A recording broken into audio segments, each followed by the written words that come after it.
It has been so exciting already today, I think. I was mostly touched by the story Edward told about someone who came all the way from Syria as a refugee, and she was afraid to take the bike here in Amsterdam because it was too dangerous. I once met a patient who was also a refugee from Syria, and he was shot there in the leg. It took him 1.5 years to cross all the borders between Syria and Holland, and before he received proper medical attention. And we weren't sure if we could save his leg. When I asked him, what do you want? What's the most important thing for you you can do after you had your surgeon? He said, I hope one day I will be able to ride a bike.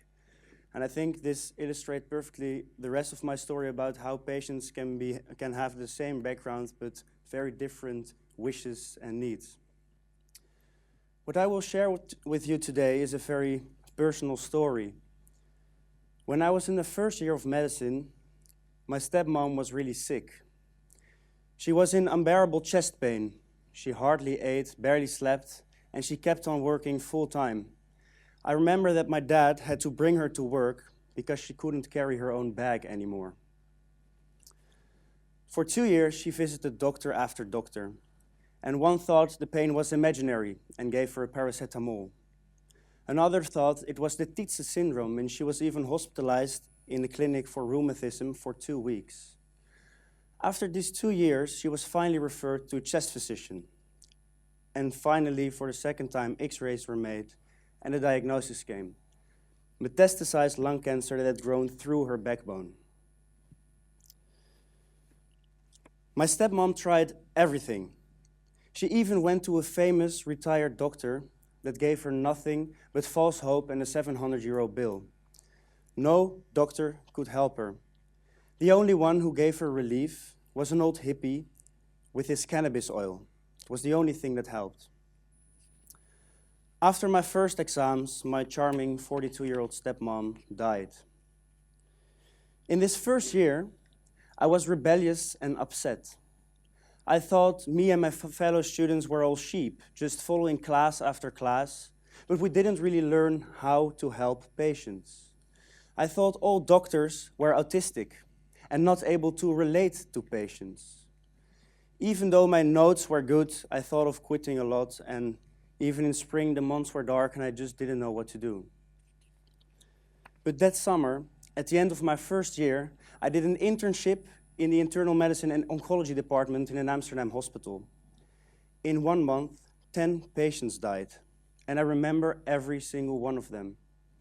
There was an old man who came into the emergency department in very bad shape, and it was the first time that I've performed CPR. It was also the first time that someone died literally under my hands. And the saddest thing about this story was that the only one to call to inform about his death was the Salvation Army. There was a lung cancer patient who one day told me crying, I haven't seen my daughter in 20 years, and I would really like to see her for the last time.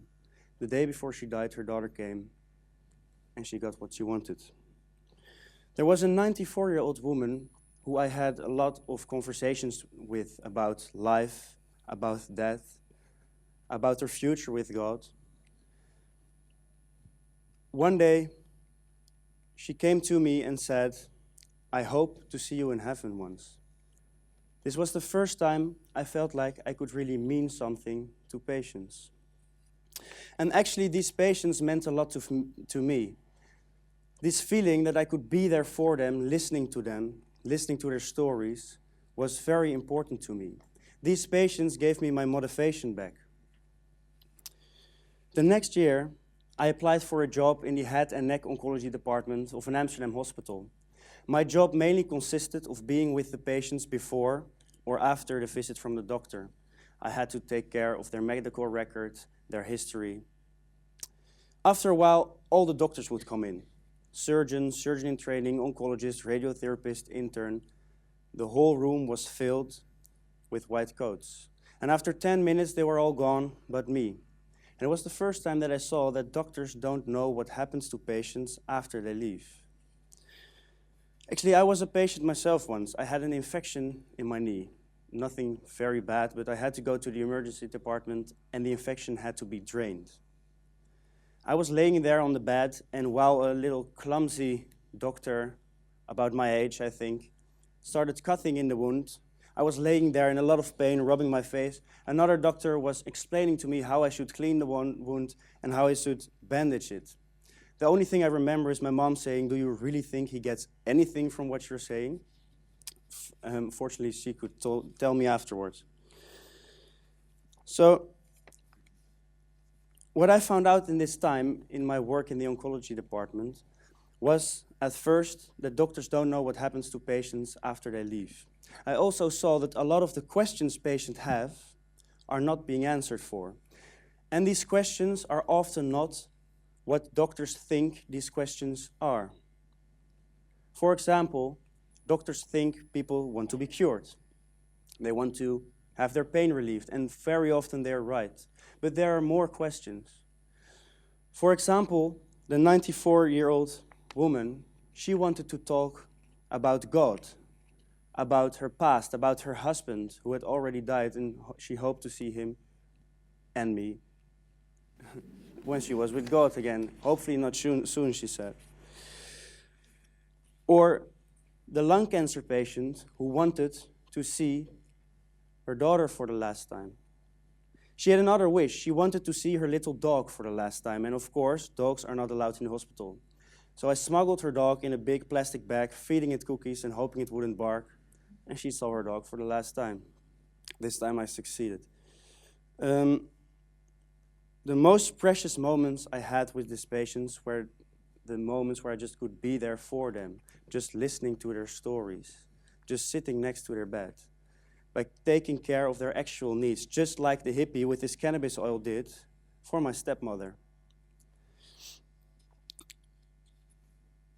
As students, and particularly in medicine, we should be with patients. And I mean this literally, be with them. This is the only way we can see what they need and learn what's going on with them. And this is what my enterprise Medimat does. We train students so they can accompany patients to the doctor. This way they can help them by arranging appointments, explaining what the doctor said, but more valuable, they can be there for them, relate to them, and try to find out what their actual need is. And this is not only very valuable to the patient, but it will give insights to the student that they will take with him for the rest of its career. I believe this does not only account for doctors. For everyone, it's of high importance to recognize this hippie inside of you with this cannabis oil, to see who you're working with why you are doing something for someone, if you can be there for them more than just being the professional according to standards. And I think this ability doesn't come automatically, and it can't be learned in lectures. You have to go out there and experience. Try to find someone, talk to them about their needs. This is the only way I think you can learn this. It seems like unconventional measures, but just help someone once by holding their hand or asking if you can do anything for them. So whether you are a professor, a lawyer, a director, or anyone else, I hope you can be the best professional you can possibly be according to standards, but never forget to be the black sheep and recognize inside of you the hippie with his cannabis oil. Thank you very much.